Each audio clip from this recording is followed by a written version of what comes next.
नमस्कार, आप देख रहे हैं राष्ट्रीय प्रस्तावना। मैं हूं आपके साथ मनु तिवारी। आइए रुक करते हैं दिन भर की बड़ी खबरों की ओर। सपा प्रमुख अखिलेश यादव ने कहा, हम सरकार से मांग करते हैं कि महाराणा प्रताप जयंती के अवसर पर 2 दिन की छुट्टी दी जाए ताकि हम एक दिन तैयारी कर सके और अगले दिन उत्सव मना सकते। जगह जगह उनकी प्रतिमा बनाई गई है।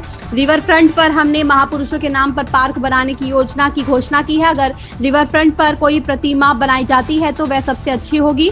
उस प्रतिमा के साथ तलवार सोने की होगी। जहाँ तक महाराणा प्रताप जयंती के शुभ अवसर पर सम्मान में हम लोगों ने एक दिन का अवकाश दिया था, जयंती के अवसर पर छुट्टी की थी। आज हमारी मांग है सरकार से कि जब हम आप सब मिलकर के उनका शौर्य, उनका बहादुरी, उनका साहस, उनका बलिदान, त्याग याद कर रहे हैं, तो कम से कम भविष्य में 2 दिन की छुट्टी जरूर की जाए, जिससे एक दिन तैयारी हो सके और दूसरे दिन हम लोग बहुत खुशी और बहुत उत्साह के साथ मना सकें।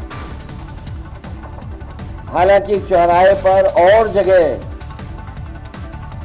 उनके सम्मान में प्रतिमा लगी है। जो लोग वहां से निकलते होंगे, जाते होंगे, तो हमेशा प्रेरणा लेकर के और इंस्पायर होकर के जाते होंगे। मैं आज के दिन लखनऊ की सबसे प्रतिष्ठित जगह जो भविष्य में बनेगी,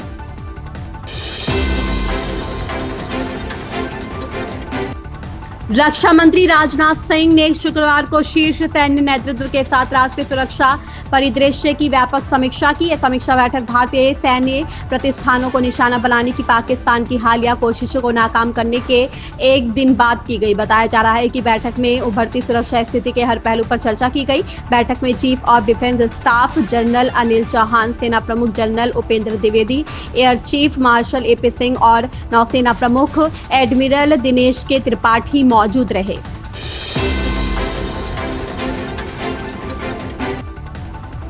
पाकिस्तान की सेना द्वारा लगातार सीमा पर गोलीबारी की जा रही है। भारत ने भी जवाबी कार्रवाई की, जिसमें LOC पर स्थित कई पाकिस्तानी पोस्ट तबाह हो गई है। भारतीय सेना ने इसका वीडियो जारी किया है। भारतीय सेना ने पाकिस्तानी चौकी को तबाह करने के लिए एंटी टैंक गाइडेड मिसाइल का इस्तेमाल किया।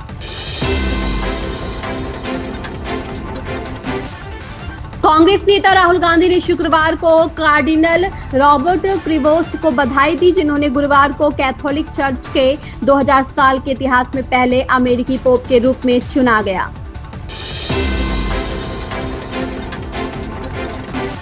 कांग्रेस नेता संदीप दीक्षित ने कहा, पाकिस्तान और उसकी सेना द्वारा की गई सभी हरकतें कायरतापूर्ण हैं। उनमें सम्मान से लड़ने की हिम्मत नहीं है। मुझे पिछले 40 से 50 सालों में एक भी काम बताइए जो उन्होंने सम्मान से किया हो। अब पाकिस्तान फंस गया है। एक तरफ उसकी बर्बादी है तो दूसरी तरफ उसके नकली स्वाभिमान की लड़ाई है। हमने उनके आतंकी ठिकानों पर हमला किया और उन्होंने हमारे नागरिकों पर हमला किया।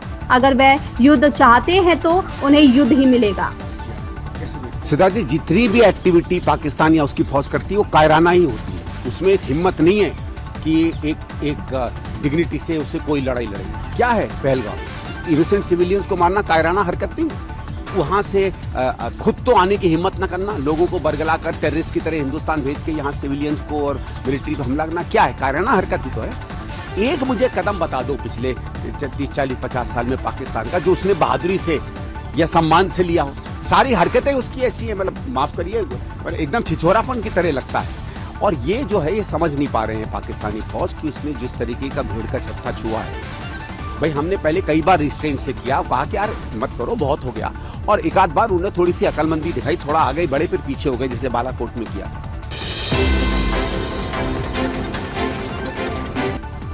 कर्नाटक के भाजपा विधायक G जनार्दन रेड्डी को विधानसभा सदस्यता से अयोग्य घोषित कर दिया गया है। अवैध खनन मामले में दोषी पाए जाने के बाद कर्नाटक विधानसभा ने यह आदेश जारी किया। इसके साथ कर्नाटक विधानसभा की एक सीट खाली हो गई है। G जनार्दन रेड्डी कर्नाटक की गंगावती सीट से विधायक थे। रेड्डी को 6 मई 2025 को अवैध खनन मामले में सजा सुनाई गई थी। उसी तारीख से रेड्डी की विधानसभा सदस्यता रद्द हो गई। भारतीय सेना ने बृहस्पतिवार शाम को पाकिस्तानी वायुसेना के एक F-16 सुपरसोनिक लड़ाकू विमान को मार गिराया। सूत्रों के मुताबिक मिसाइल वायु रक्षा प्रणाली ने सतह से हवा में मार करने वाली मिसाइल विमान पर दागी है। घटना तब हुई जब पाकिस्तान ने ड्रोन और मिसाइलों से जम्मू को निशाना बनाने की कोशिश की, जिसे सेना ने नाकाम कर दिया।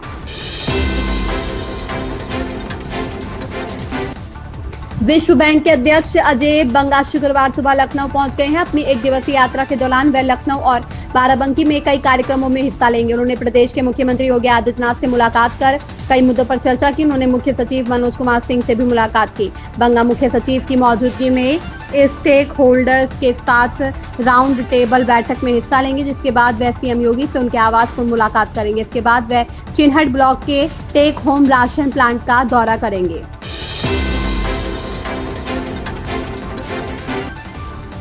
आईपीएल 2025 निरस्त किए जाने के बाद लखनऊ व आरसीबी के बीच शुक्रवार शाम को लखनऊ में होने वाले मुकाबले को भी रद्द कर दिया गया है। इस मुकाबले के लिए दोनों ही टीमों ने खिलाड़ी लखनऊ पहुंच चुके हैं। भारत पाकिस्तान के बीच बढ़ते तनाव के कारण आईपीएल 2025 को बीच में ही रोकने का फैसला किया गया है, जिसके कारण लखनऊ के इकाना स्टेडियम में शुक्रवार शाम को लखनऊ सुपर जायंट्स और रॉयल चैलेंजर्स बैंगलोर के बीच होने वाला मुकाबला भी कैंसिल कर दिया गया।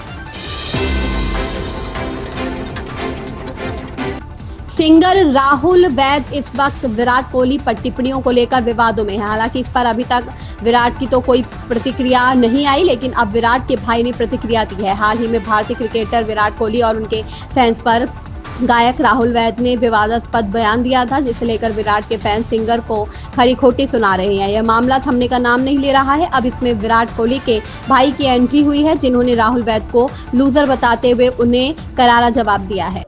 इन खबरों में बस इतना ही। बने रहिए हमारे साथ और देखते रहिए राष्ट्रीय प्रस्तावना।